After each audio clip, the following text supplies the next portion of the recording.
Bonjour et merci de suivre cette nouvelle vidéo que j'espère être la première d'une longue série. D'ailleurs, n'hésitez pas à commenter ou à la liker si vous souhaitez que je creuse ce sujet. Alors nous allons commencer par voir comment est-ce qu'on peut ludifier certains cours. C'est une idée qui m'est venue en préparant un cours de première spé SVT avec beaucoup de contenu théorique et je sentais que ça allait être compliqué, d'autant que j'avais déjà fait un cours théorique la semaine précédente. Alors il faut savoir que ce cours, après l'avoir fait, j'ai demandé aux élèves de se placer dans la classe comme j'avais expliqué dans ma première vidéo sur le premier cours pour voir s'ils avaient préféré cette façon d'aborder les choses à un cours plus théorique où je donne des explications et j'ai vraiment eu l'unanimité, la totalité des élèves ont préféré ce format de cours. Alors en quoi ça consiste ? Eh bien, dans un premier temps, je fournis le cours aux élèves qui vont travailler de la façon suivante.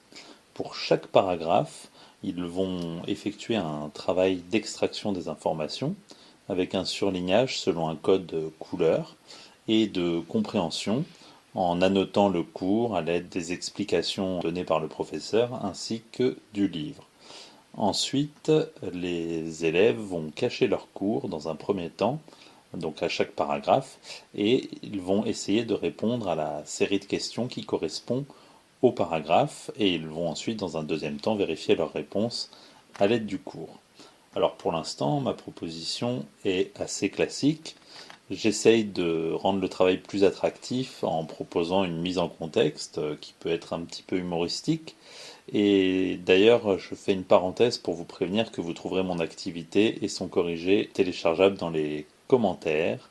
Donc n'hésitez pas à vous y rendre. Mais la vraie originalité du travail, ça a été de fournir aux élèves une petite grille de missions qu'ils remplissent au fur et à mesure grâce aux réponses aux questions qu'ils auront fournies. Alors l'originalité est ici, je voulais surligner, c'est le fait de faire correspondre à chaque réponse une direction pour le sous-marin.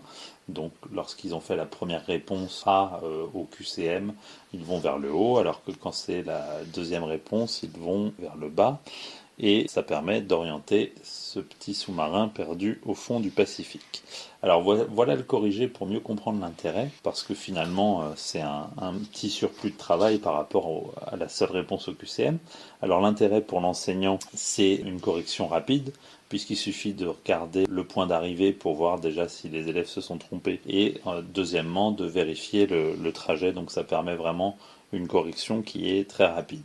Pour l'élève, ça suffit à créer un certain entrain dans la classe. Et voilà, c'est déjà fini pour ce premier épisode. Si le thème vous intéresse, n'hésitez pas à liker cette vidéo ou à me le faire savoir en commentaire. J'ai encore de nombreuses astuces de ce genre à vous partager, alors je vous dis à bientôt.